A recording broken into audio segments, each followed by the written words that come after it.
Going wink on the line and air bridge collapsing. There's a sponsor. Kevin.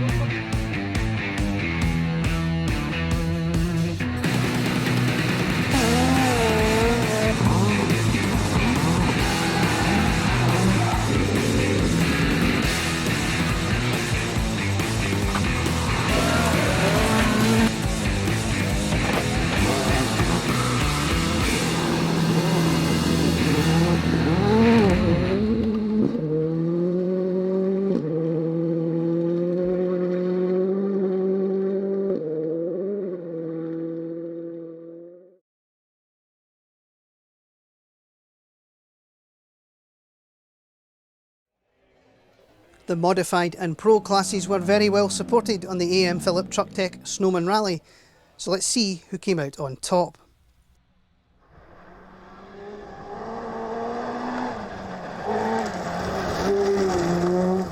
Reigning junior champion Robert Proudlock and co-driver Stephen Brown were delayed in the morning loop with intercom problems in their Opel Adam.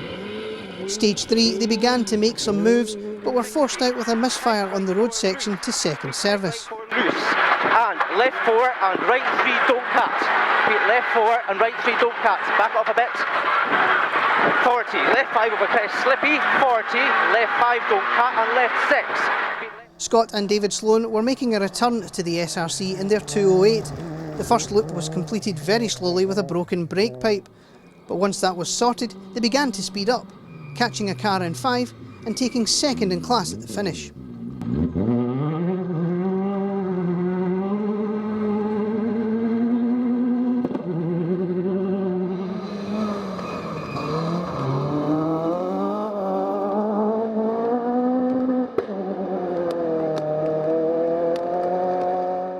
Martin Erskine and Kieran Hislop were making their debut in the ex-Jim Robertson C2.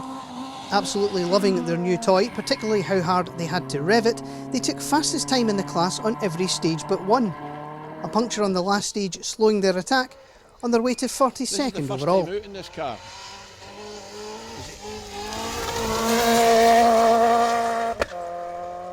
That was tidy. That was...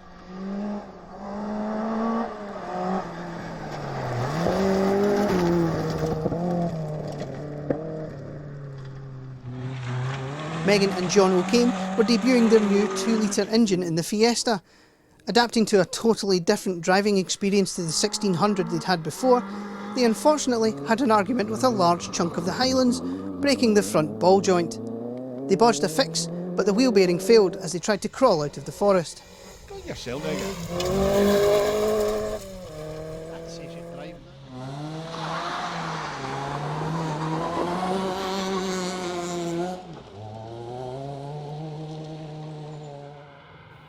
Andy MacDonald and Richard Alsop were contesting their first event for 7 years in the ex-Mark McDonald Fiesta ST. Describing his performance as hit or miss as he relearned the rallying game, Andy was pretty happy with 43rd overall and a class win.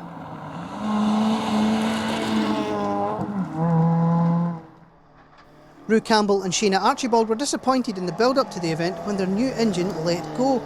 With the old one back in, things didn't really improve, rolling out of the rally in stage 1.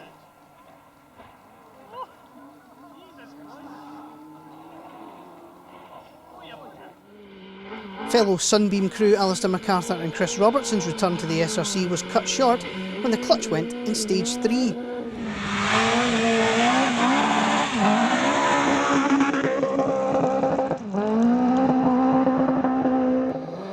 David Hardy and John McCulloch retired with alternator failure on the way to stage 4.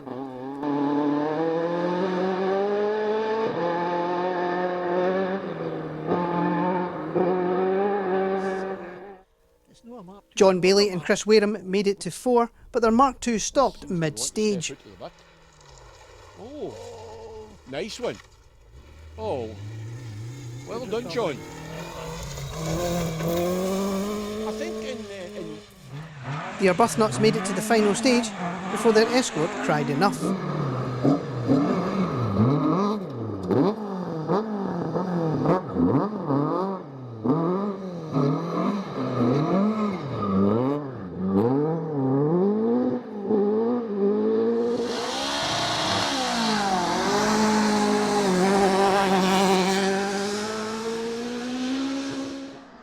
But John Crawford and Josh Davison endured a difficult day. Catching a car in Stage 2 resulted in a broken windscreen, and that was followed by a puncture in Stage 3. The last loop was better, and they took 4th in class and 25th overall.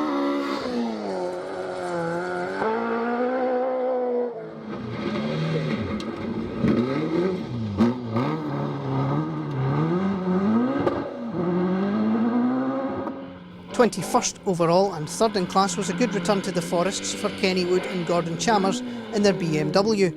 They ended up just under a minute down on Paddy Monroe and David O'Brien. The Mark II running strongly with its newly refreshed engine.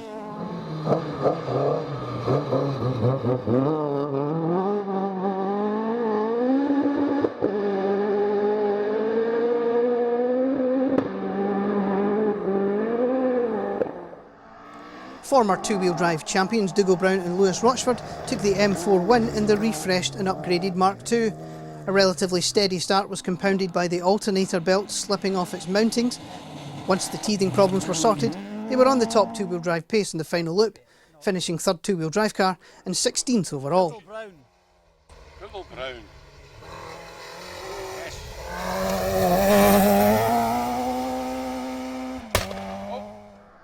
Andy Horn and Emily Easton Page made a spectacular exit on Stage 2 with a big accident. Both were taken to hospital for checks and Andy suffered cracked ribs and a broken wrist. It hasn't put him off though, and he hopes to rebuild and be back out.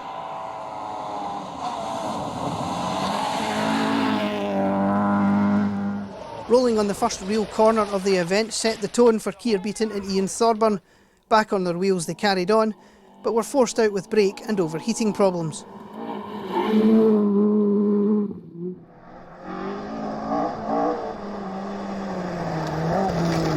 26th overall and 2nd in class was a solid start to the season for Brian Ross and Mark Fisher, the Mark II getting quicker and quicker as the day wore on.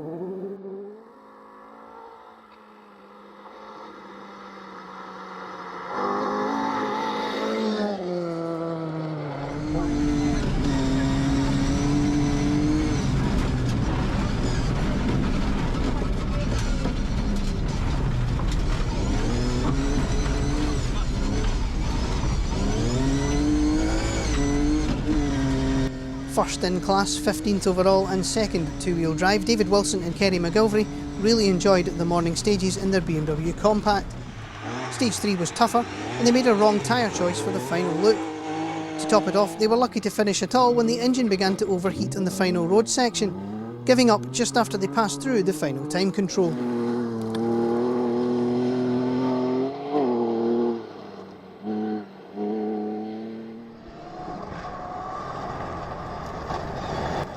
Johnny Mackay and Ian Parker were forced out in Stage 1 with prop shaft issues. Mull winner Paul McKinnon and Lewis Brown also retired in Stage 1 with engine problems.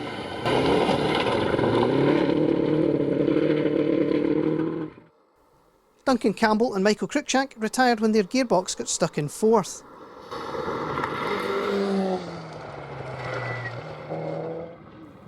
Chris Colley's return to Impreza Power ended early when the engine cried enough.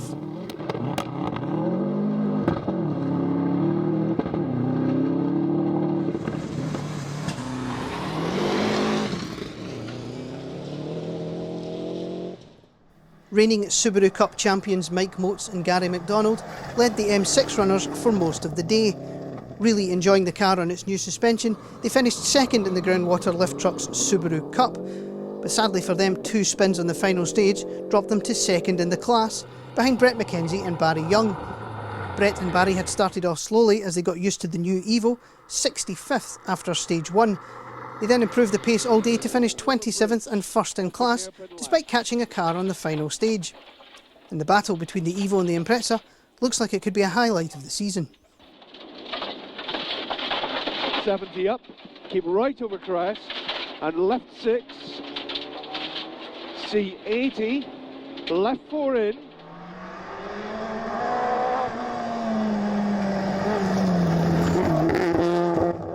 Subaru Cup sponsor Barry Groundwater and co-driver Ashley Will were continuing to learn about their S2000 Polo that Barry had debuted on the Carlisle stages in 2022. But unfortunately, a broken drive shaft put them out.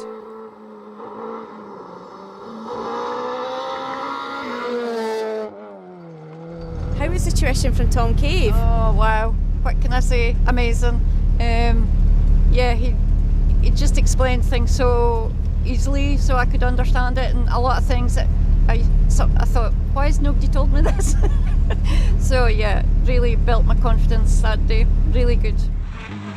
41st overall and taking the first ladies win of the season, Aileen and John Forrest were very happy to be back in their purple Evo after its visit to a Grampian river. It was a tricky day for Aileen, struggling to find grip and confidence on these stages. Steady. Making a return to the SRC, John McClory and David Hood took an excellent 20th overall in their Evo. John and David showing some sideways style out on the stages in a great drive.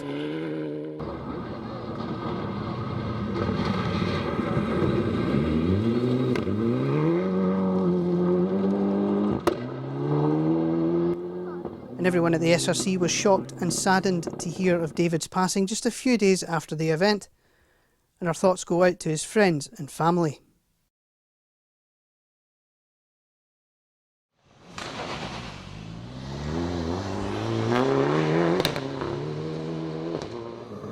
Championship sponsor Kevin Crawford and Andrew Stevenson finally had some good luck on an SRC event, taking 19th overall, just 9 seconds down on Scott Peacock and Craig Wallace, the Red Evo battling with diff issues throughout the day.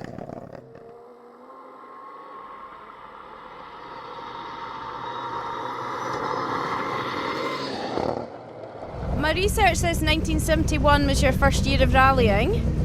Is the excitement still there, the same this year as it was then? Absolutely. Why not? It's all about fun. Get as much adrenaline kick as you possibly can while you're still here. Richard Stewart and Karen Tate Logan had started slowly on the opening loop, readapting to gravel after the tarmac of the East Riding stages. From stage 3 onwards they began to find their groove, taking second in class behind son Peter and 38th overall to finish.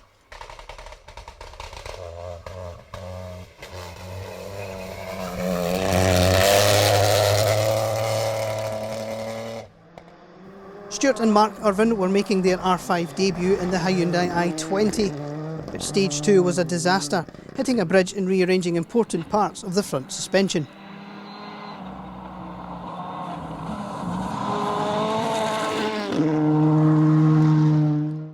John Morrison and Sinclair Young were forced out with a blown head gasket in their Fiesta.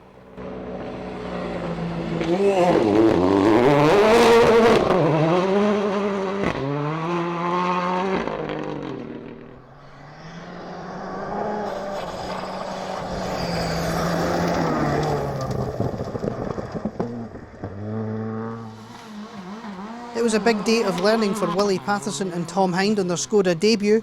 Slowly finding their feet and learning about the car, their day was cut short when they hit a bridge and broke a wheel on the final stage.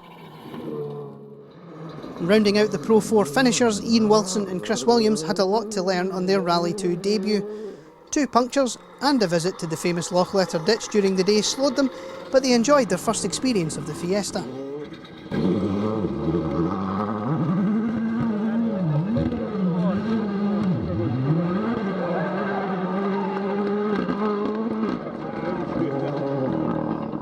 John Rintoul and Ross Hind were delayed in the morning when a handbrake issue left them with only front-wheel drive on the first loop. After that was sorted, they ran solidly the rest of the day to take 22nd overall.